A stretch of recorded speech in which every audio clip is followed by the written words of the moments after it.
오늘 말씀의 제목을 이제 화면에 뜨니까 한번 같이 읽습니다. 마라의 사건이 우리에게 주는 교훈.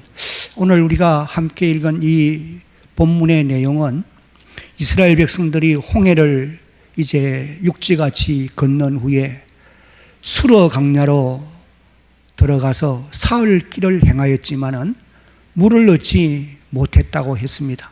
한 곳에 이르렀는데 샘물은 있었지만은 그 물이 써서 마실 수가 없으므로 백성들은 모세를 원망하게 되었고, 모세는 그 일로 인하여 하나님 앞에 부르짖었던 것입니다.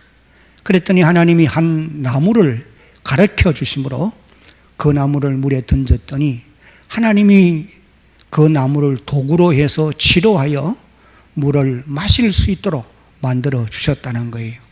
그리고 이제 거기를 떠나서 엘림에 이르렀는데, 이 엘림은 샘물이 12이 있고 종려나무 70그루가 있어서 이스라엘 백성들로 하여금 잠시 동안이지만은 안식할 수 있는 그런 터전이었던 것이 분명합니다. 그래서 그 백성들이 샘물 곁에 장막을 치고 얼마 동안 안식을 하였다.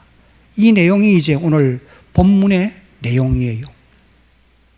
여러분, 이런 내용이 오늘 우리에게 무슨 교훈을 주느냐, 또 우리와 오늘 이 시대를 사는 우리와 무슨 상관이 있느냐, 이것이 대단히 중요합니다. 그런데 여러분들이 고린도전서 10장 1절로 11절까지를 읽어보면은 사도 바울이 고린도 교회 성도들에게 편지하면서 구약시대에 특별히 광야 40년 동안에 이스라엘 백성들이 홍해를 건너고 애굽 땅에 들어갈 때까지 40년 동안에 광야에서 경험했던 그 모든 사건들은 우리 성도들에게, 오늘 이 시대를 사는 우리 성도들에게 본보기가 되며, 지난번 개혁성경에서는 거울이 되며, 여러분 거울을 보면은 누가 보이죠? 내가 보이죠. 자신이 보이죠. 그러니 이 성경을 보면서 우리 자신을 보게 되어 있다는 거예요. 우리의 본보기가 되며, 그리고는 말세를 만난 우리를 깨우치기 위하여 기록했다. 그렇게 이제 말씀을 하시고 계십니다. 이제 우리 11절 말씀을, 고린도전서 10장 11절 말씀을 한번 같이 읽어보겠습니다. 그들에게 일어난 이런 일은 본보기가 되고 또한 말세를 만난 우리를 깨우치기 위하여 기록되었느니라. 그렇게 이제 말씀을 하시고 계십니다. 그러므로 구약시대에 특별히 광야 40년 동안에 이스라엘 백성들이 경험했던 그 모든 사건들은 오늘 이 시대 우리 성도들에게 아주 중요한 교훈을 준다는 것입니다. 그러면은 마라의 이 사건, 다시 말하면은 썬물을 달게 만들어 주었던 이 사건이 오늘 우리들에게 무엇을 깨우쳐 주느냐, 이제 몇 가지 한번 살펴보려고 합니다. 그 첫 번째는 같이 읽겠습니다. 시작. 우리 성도들의 가는 길에도 마라의 썬물과 같은 고난이 있다는 것입니다. 마라의 사건이 오늘 성경을 읽고 있는 우리들에게 무슨 교훈을 주느냐? 우리 성도들의 가는 인생 길에도 고난이 있게 되어 있다. 이것을 이제 교훈하고 있다는 것입니다. 여러분, 이스라엘 백성들이 홍해를 건넌 다음에 너무나 큰 기적을 경험했기 때문에 감격에 젖어서 하나님의 높고 위대함을 소리 높여 찬양을 드린 내용이 출애굽기 15장 1절부터 18절까지에 기록되어져 나옵니다. 1절 2절을 보면은 이때에 모세와 이스라엘 자손이 이 노래로 여호와께 노래하니 일러서되 여호와를 찬송하리니 그는 높고 영화로우시며 맑아 그 탄 자를 바다에 던지셨음이로다. 여호와는 나의 힘이요 노래시며 나의 구원이시로다. 그는 나의 하나님이시니 내가 그를 찬송할 것이요 내 아버지의 하나님이시니 내가 그를 높이리로다.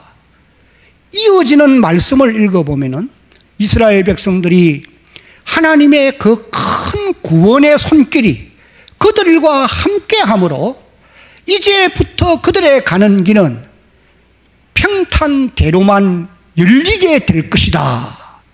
이것을 이제 이스라엘 백성들이 생각했던 것을 우리가 알 수가 있어요. 출애굽기 15장 3절 이후를 읽어보면 그런 내용을 짐작할 수 있습니다. 그래서 18절을 보면 여호와께서 영원 무궁하도록 다스리시도다. 그런 말씀으로 이제 승리의 노래를 끝을 맺는 이런 모습을 보게 됩니다. 그러나 여러분, 우리가 오늘 본문에서 읽은 바와 같이 이스라엘 백성들의 가는 길은 결단코 그들의 생각과는 다르게 평탄하지를 못했다고 하는 사실이, 홍해를 건넜지만은 곧장 수르 강야로 들어가게 되었던 겁니다. 이 수르 강야는 이스라엘 백성들이 가나안 땅에 들어가기 위해서는 반드시 통과해야만 하는 그런 길이었어요. 광야로 들어가지 않고는 갈 길이 없다는 거예요. 3일 길을 들어갔는데 마실 물을 얻지 못했어요. 여러분, 마실 물은 생명과 직결되는 것입니다. 이스라엘 백성들에게는 위기를 만난 것이다, 그렇게 말할 수가 있을 것입니다. 그래서 백성들이 모세를 원망하게 되었다는 거예요.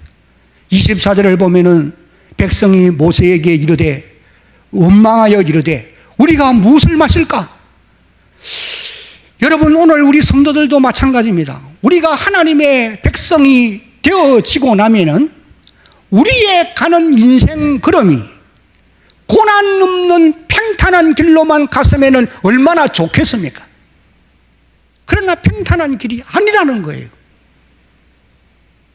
이 세상에 우리 성도들이 살아가는 동안에는 내가 원하거나 원하지 않거나 우리에게 다가오는 마라의 선물과 같은 고난들이 우리에게는 있다라고 말씀을 해주고 계세요. 성경은 이렇게 예언을 합니다. 오늘 저와 여러분들이 예수를 믿어 하나님의 자녀가 되어지면 어떤 면에서 더 많은 고난과 시련이 우리에게 다가온다는 거예요. 이것을 감수해야 된다는 것입니다. 예수님께서 제자들에게 마태복음 16장 24절을 읽어보면은 너희가 나를 따라오리거든 자기 십자가를 지고 나를 따르라고 말씀하고 있습니다. 여러분, 십자가는 고난입니다. 요한복음 16장 33절을 보면은 예수님이 만찬석상에서 제자들에게 너희가 세상에서는 환난을 당한다는 거예요. 그러나 담대하라, 내가 세상을 이기었노라. 주님이 그렇게 말씀을 하시는 것을 우리가 보게 되어지는 것입니다. 사도 바울도 디모데에게 편지하면서 디모데후서 2장 3절 이후의 말씀을 보면은 너는 그리스도 예수의 좋은 군사로, 한번 따라합시다, 고난을 받으라. 여러분, 훌륭한 군사는 강훈련을 통과한 이후에 좋은 군사로 나타날 수 있게 되어지는 것처럼 우리가 예수 그리스도의 좋은 군사가 되기 위해서는 고난의 골짜기를 통과해야 된다는 거예요. 그리스도와 함께 고난을 받으라는 거예요.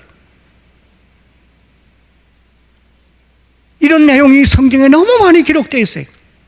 이제 우리 빌립보 1장 29절 말씀을 한번 읽어봅니다. 그리스도를 위하여 너희에게 은혜를 주신 것은 다만 그를 믿을 뿐 아니라 또한 그를 위하여, 그 다음 같이 읽습니다. 시작. 고난도 받게 하려 하심이라. 그러므로 이 땅 위에서의 성도의 삶은 결코 평탄한 길만은 아니다. 내가 원하거나 원치 아니하거나 고난의 물결은 밀려오게 되어 있다.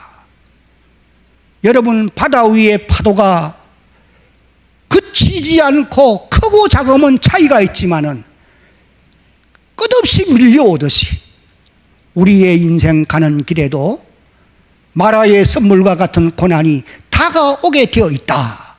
이것을 우리에게 말씀해 주고 있는 것입니다. 왜 그러면 우리에게 이런 고난이 다가오게 될까? 우리는 의문을 제기하지 않을 수 없어요. 우리가 예수 믿고 하나님 자녀가 되면은 평탄대로를 가기를 원하는 것이 우리의 마음이에요. 또 그렇게 될 것처럼 우리는 생각이 듭니다. 이스라엘 백성들도 홍해와 같은 기적을 경험한 그런 역사가 언제 있었냔 말이에요. 그런 큰 경험을 했기 때문에 이제 우리의 가는 길은 평탄한 길로만 갈 수 있을 것이다. 왜? 하나님의 그 큰 구원의 손길이 우리와 함께하기 때문이다. 그런 믿음을 가졌지만은 바로 앞에 마라의 썰물을 만나는 고통을 겪게 되었던 것입니다.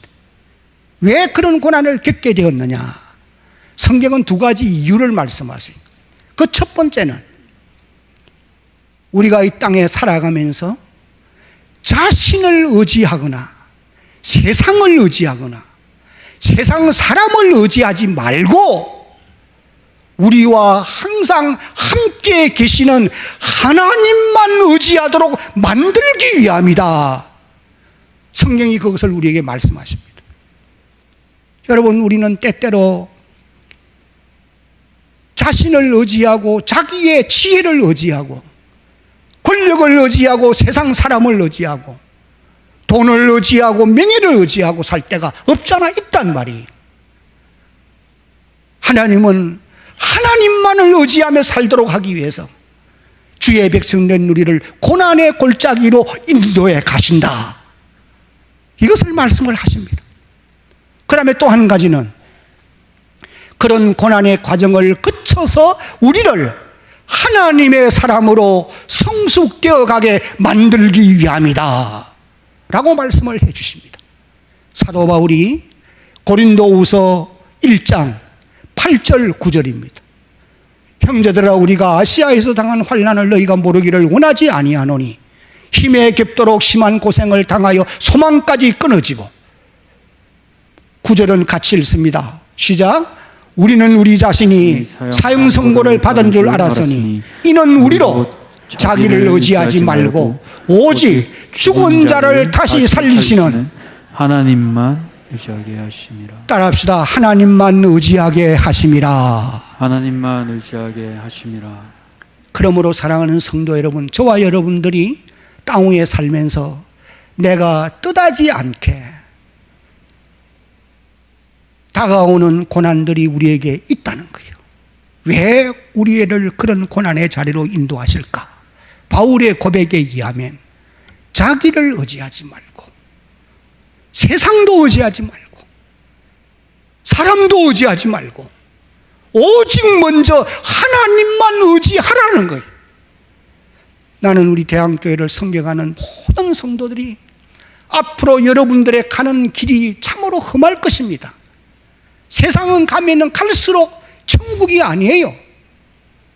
이 땅은 가면 갈수록 어려움들이 많을 거예요.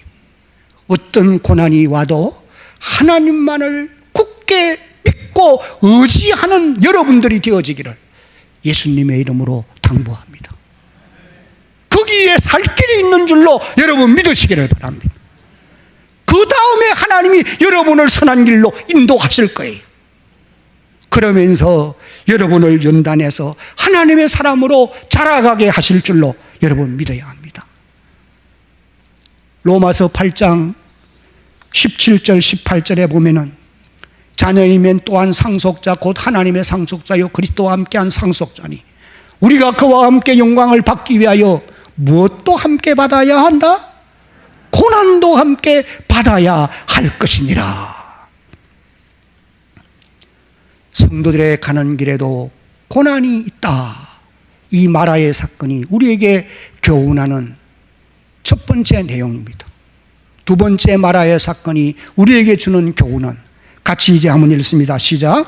우리도 모세처럼 하나님께 부르짖어야 합니다. 부르짖어야 한다는 거예요.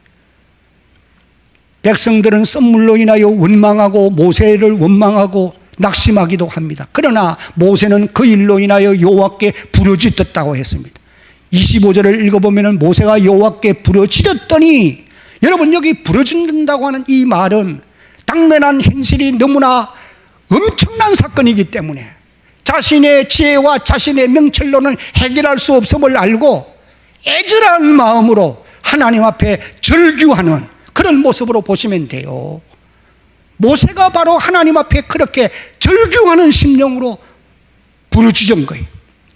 하나님께서 모세의 기도를 들으시고 마치 모세가 기도하기를 바라고 계셨던 것처럼 즉시 응답하시고 그 난제를 해결하고 온 이스라엘 백성들이 평온을 되찾을 수 있는 그런 은혜를 누리게 되어졌던 것입니다. 여러분, 부르짖는 기도에는 놀라운 능력이 나타납니다. 성경에 기록되어 나오는 사람들이 이루었던 위대한 사건들은 다 하나같이 부르짖는 기도 다음에 이루어졌다라고 하는 사실을 여러분 기억해야 합니다. 사람이 이룬 놀라운 역사,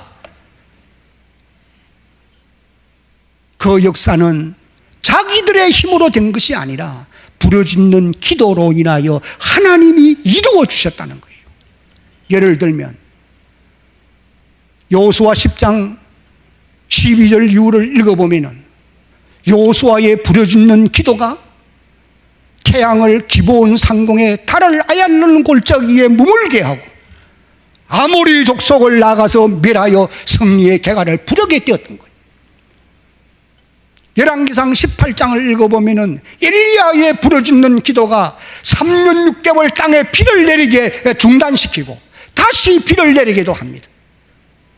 하늘에서 불이 떨어지기도 하고 바알과 아세라신을 섬기는 850명의 제사장들을 기손 시냇가로 이끌고 가서 거기서 담배하기도 하는 놀라운 역사가 일어나요. 열왕기 20장을 읽어보면 히스기야 왕의 통곡의 기도는 자신의 생명을 15년 연장시킵니다. 그리고는 아하스의 해시계의 그림자를 15도나 뒤로 물러가도록 역사했던 것을 볼 수 있습니다.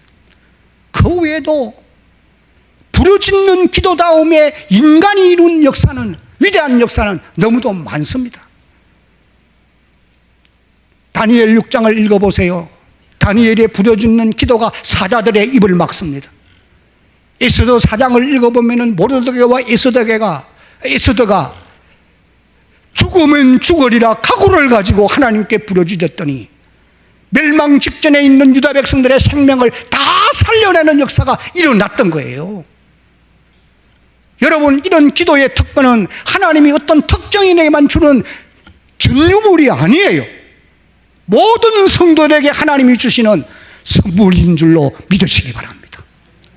여러분, 마태복음 16장 18절로 19절에 보면 너는 베드로라, 베드로가 주는 그리스도시요 살아계신 하나님의 아들이십니다라고 고백할 때에 너는 베드로라, 이 반석 위에 내가 내 교회를 세우리니 음부의 권세가 이기지 못하리니 라고 말씀하신 다음에 내가 네게 신앙을 고백하는 주의 백성들에게 천국 열쇠를 주리니 땅에서 매면 하늘에서 매이고 땅에서 풀면 하늘에서 풀린다. 오늘 저와 여러분들에게도 신앙을 고백하는 주의 백성들이기 때문에 하나님이 주신 천국 열쇠가 우리들에게 다 있는 줄로 여러분 믿으시기를 바랍니다. 예수님께서도 제자들에게 너희가 내 이름으로 구하면 내가 시행하리라. 여러분, 요한복음 14장 13절과 14절입니다. 너희가 내 이름으로 무엇을 구하든지 내가 행하리니 이는 아버지로 하여금 아들로 말미암아 영광을 받으시게 하려 함이라. 14절 같이 읽습니다. 내 이름으로 무엇이든지 내게 구하면 내가 행하리라. 요한복음 16장 24절을 읽어보면 지금까지는 너희가 내게 내 이름으로 아무것도 구하지 아니하였으나 구하라 그리하면 받으리니. 한번 따라합시다. 너희의 기쁨이 충만하리라. 오늘 저나 여러분들이 다 경험해 보는 일들이에요. 믿는 하나님의 자녀들이 하나님께 기도했더니 하나님이 응답해 주셔서 그보다 더 감격스럽고 그보다 더 기쁨이 어디에 있습니까? 너무나 엄청난 기쁨이지요. 그래서 주신 하나님이 알고 기도하던 우리가 알 수 있는 것입니다.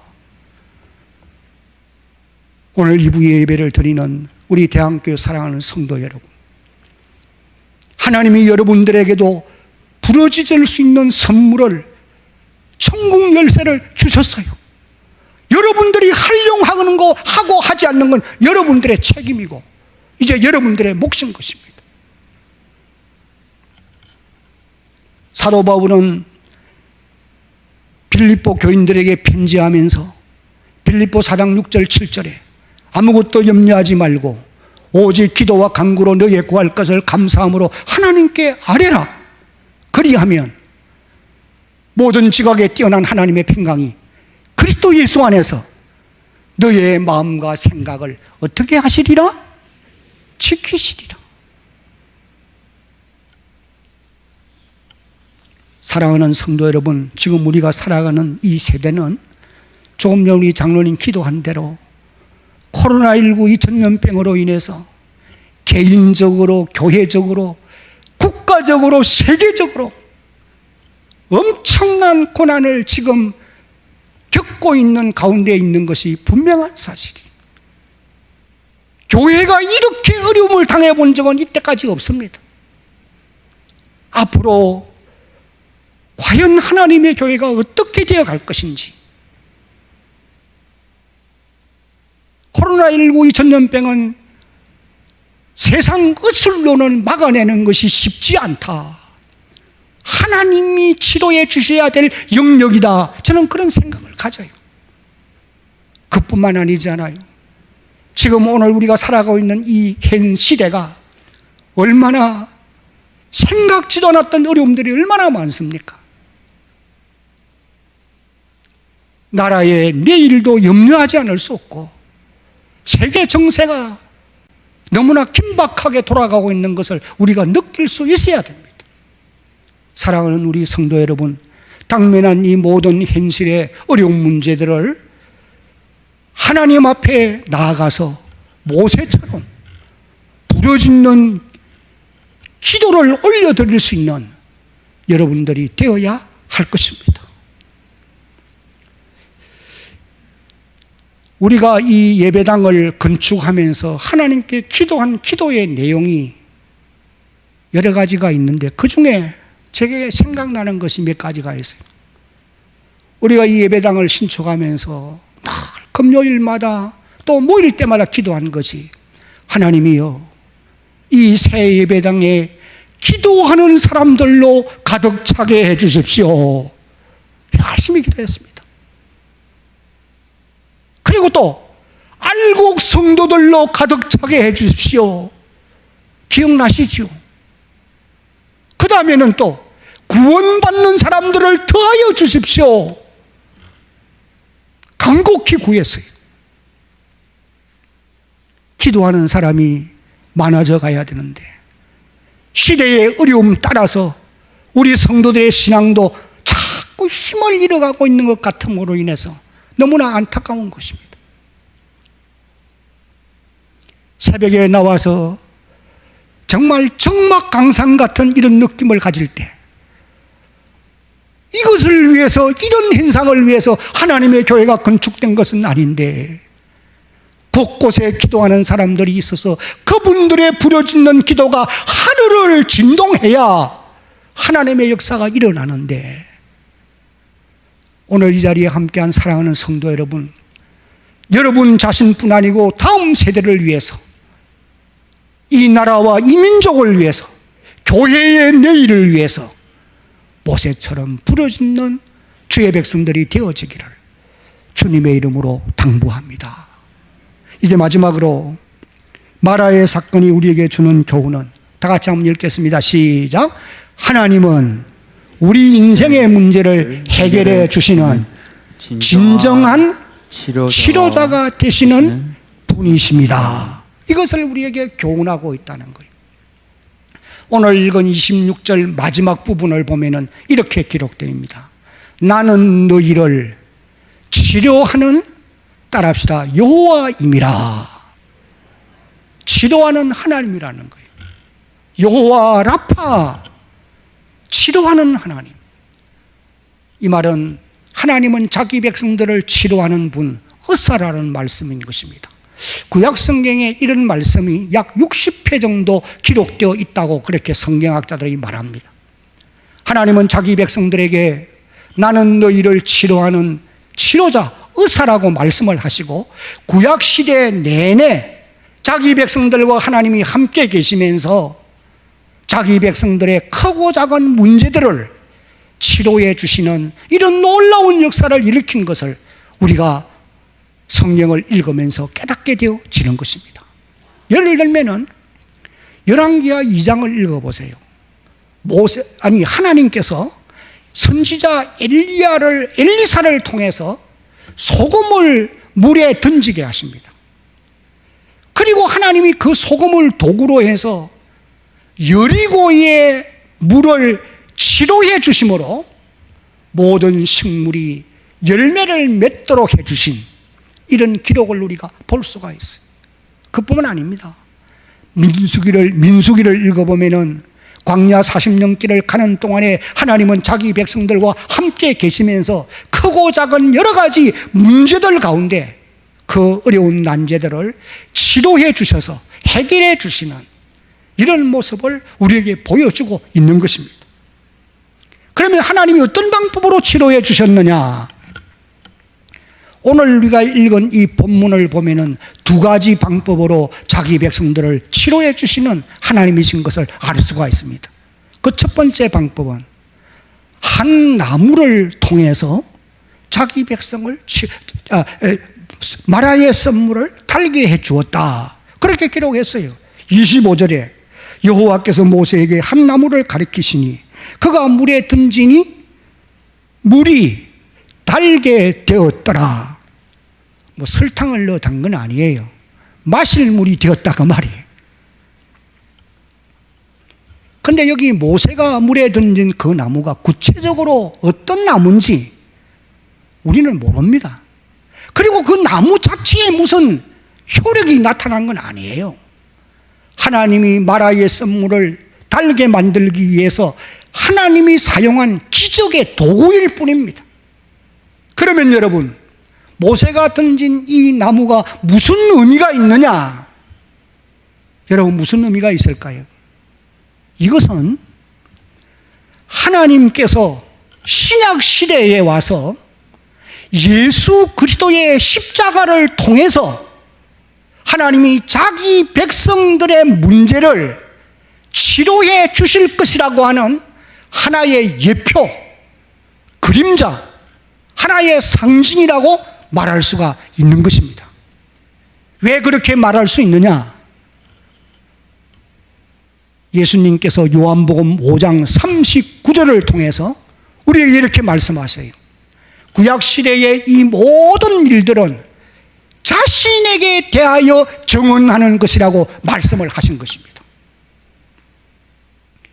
요한복음 5장 39절에 너희가 성경에서 영생을 얻는 줄 생각하고 성경을 연구하거니와 이 성경이 곧 내게 대하여 하면 따라합시다. 정언하는 것이라. 누구에게 대하여 정언합니까? 예수 그리스도에게 대하여 정언한다는 거예요. 그러므로 여러분, 구약시대에 있었던 이 사건들은 예수 그리스도를 우리에게 보여주기 위해서 기록된 것이라는 거예요. 여러분들이 복음서를 읽어보시면은 예수님이 이 땅에 오신 목적을 여러 가지로 말씀하지만은 자기 백성을 치료하는 의사로 이 땅에 오셨다라고 기록한 말씀을 우리는 읽을 수가 있습니다. 선지자 이사야는 우리의 주 되신 예수 그리스도 메시아가 이 땅에 오시기 약 700년 전에 메시아는 이 땅에 치료자로 오실 것이다, 의사로 오실 것이다, 이것을 예언하고 있어요. 이것이 이사야 53장 4절과 5절 말씀입니다. 그는 실로 우리의 질고를 지고 우리의 슬픔을 당하였거늘 우리는 생각하기를 그는 징벌을 받아 하나님께 맞으며 고난을 당한다 하였느니라. 이제 5절 같이 읽습니다. 그가 찔림은 우리의 허물 때문이요 그가 상함은 우리의 죄악 때문이라. 그가 징계를 받음으로 우리는 평화를 누리고 그가 채찍에 맞음으로 우리는 나음을 받았도다. 선지자 이사야의 예언을 따라서 주님은 이 땅에 오셔서 한 생에 사는 동안에 자신이 치료하는 의사로 역사하신 내용들을 우리는 보게 됩니다. 마태복음 8장 16절로 17절을 보면은 저물매 사람들이 귀신 들린 자를 많이 데리고 예수님께 오거늘 예수께서 말씀으로 귀신들을 쫓아내시고 모든 병을 다 고치시니 이는 목적을 말합니다. 마태복음 8장 17절에 목적이 무엇입니까? 그렇게 병든 자를 고치는 목적은 이는 선지자 이사야를 통하여 하신 말씀을, 무슨 말씀을 하셨느냐? 메시아가 오면은 우리의 약한 것을 담당하시고 우리의 병을 짊어지셨도다라고 예언한 그 말씀을 이루기 위함이었더라. 그래서 주님이 병든 자를 고치고 귀신 들린 자를 쫓아내 주시고 인생의 문제들을 해결해 주셨다, 그 말씀이에요. 그리고 또 마태복음 4장 23절을 보면은 예수님의 세 가지 사역이 기록되어 있잖아요. 천국 복음을 전하고 해당에서 말씀을 가르쳐요. 그리고 또 모든 병과 모든 약한 것을 고치시니, 이것이 주님이 이 땅에 오신 목적 가운데 하나라는 것입니다. 그래서 사도 바울이 에베소서 2장 1절 말씀을 통해서 이렇게 말씀하세요. 예수님은 허물과 죄로 죽은 우리를 치료하여 살려내어 주신 분이다. 허물과 죄로 죽은 우리를 치료해서 살려내 주었다는 거예요. 여러분, 우리가 예수님을 믿기 전에 우리의 영혼은 하나님과 단절되어 있었어요. 죽은 상태에 있었습니다. 그래서 에베소 2장 1절에 그는, 예수님은 허물과 죄로 죽었던 너희를, 우리를 살리셨느니라. 아멘. 그러므로 여러분, 누구든지, 오늘 저와 여러분들도 누구든지 예수 그리스도를 주님으로 믿으면, 마음으로 믿고 입으로 시인하면 제사함 받잖아요. 그 다음에는 또 하나님과의 관계가 회복되게 되어 있어요. 그렇게 되어지면은 영혼이 치료를 받아요. 다시 말하면 영혼이 소성하는 겁니다. 하나님의 자녀로 태어나는 것입니다. 우리의 죽었던 영혼을 치료하여 살려주신 것입니다. 그리고는 나아가서 우리의 육신의 갖가지 문제들도 치료해 주시는 거예요. 그리고 또 하나님이 두 번째 사용하는 방법이 주신 말씀을 통해서 우리를 치료해 주신다. 이제 오늘 우리가 읽은 25절 말씀을 한 번 더 같이 화면에 띄워주시고 읽도록 하겠습니다. 25절 시작. 모세가 여호와께 부르짖었더니 여호와께서 그에게 한 나무를 가리키시니 그가 물에 던지니 물이 달게 되었더라. 거기서 시작. 여호와께서 그들을 위하여 법도와 율례를 정하시고 그들을 시험하실세. 그냥 두시고 여기 법도와 율례를 정했다. 법도는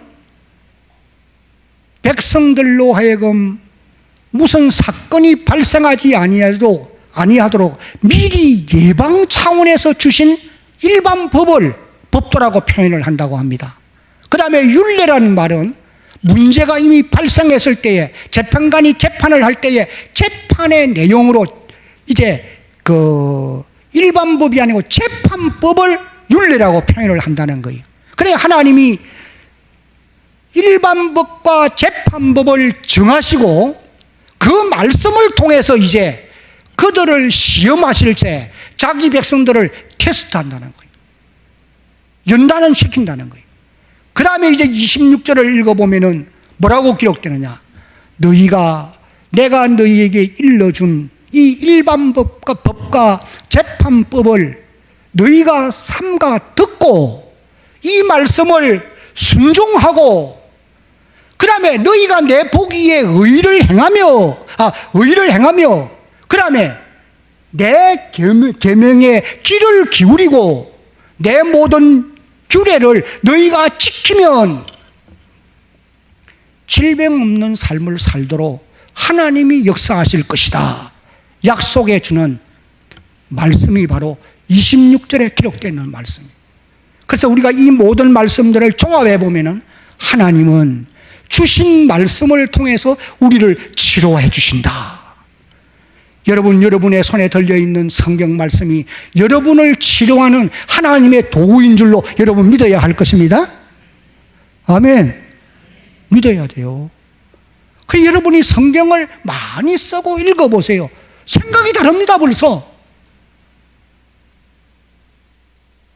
나도 알지 못하는 사이에 육신의 문제들도 하나하나 해결되어 가는 것을 경험할 수 있을 거예요.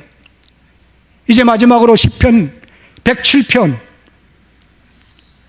20절 말씀을 함께 읽어봅니다. 시작. 그가 그의 말씀을 보내어 그들을 고치시고 위험한 지경에서 건지시는다. 그가 하나님이 그의 말씀을 보내가지고 우리를 고친다는 거예요. 그리고 위험한 지경에 있을 때도 거기서 우리를 건져내신다. 말씀이 우리를 치료하는 하나님이 쓰시는 도구라는 거예요. 이제 말씀을 맺겠습니다. 여러분, 오늘 우리는 이 마라의 사건과 엘림의 내용들을 살펴보면서 하나님은 주의 백성된 저와 여러분들을 고난의 골짜기로 인도하실 때가 있는 것입니다. 왜 인도하시느냐? 왜 고난받게 하시느냐? 이건 하나님의 본심은 아니라고 그랬어요. 그 이유가 우리로 하여금 하나님만 의지하며 살도록 만들기 위함이라는 거예요. 그렇게 해서 하나님의 사람으로 다듬어져 가기를 원하기 때문이라는 거예요. 그리고 또 때때로 이제 우리를 안식할 수 있는 엘림과 같은 안식처로 평안히 인도해 주시기도 하시는 것입니다.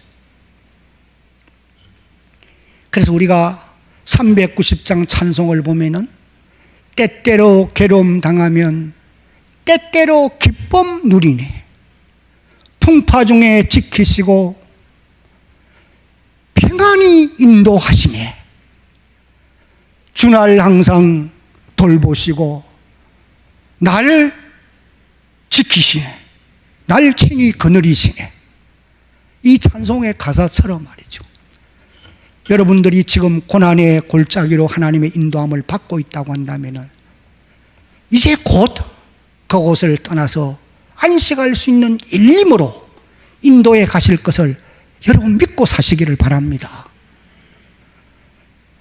지금 현재 우리가 어려움들이 있으면 이제 곧 고난의 골짜기를 떠나서 엘림으로 인도해 주실 그 하나님을 바라보고 그리고 의지하면서 그리고 그분께 기도하면서 승리의 걸음을 걸어가는 우리 대한교회 모든 성도들 되어지기를 예수님의 이름으로 축복합니다.